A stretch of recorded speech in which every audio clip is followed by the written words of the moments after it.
сега ми е пред очи. Прв пат кога се качевме, кога требаше да видиме обезбедување Танушевци. И сега од цивил, само со некои месец дена обука, значи имам панцири облечени све што треба, на цела војна униформа на нас, автоматска пушка, сето тоа. Во Хермелин седнуваш и возиш, а не знаеш дали ќе стигнеш до местото кај што треба да стигнеш.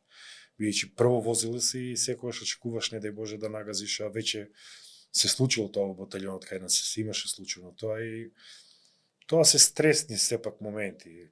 Немаш доволно искуство тогаш. Колку и да кажеме дека ние не се плашиме, сепак тој страв е човечки и нормално да го имаш. Одиш едноставно животот го споделуваш со некој.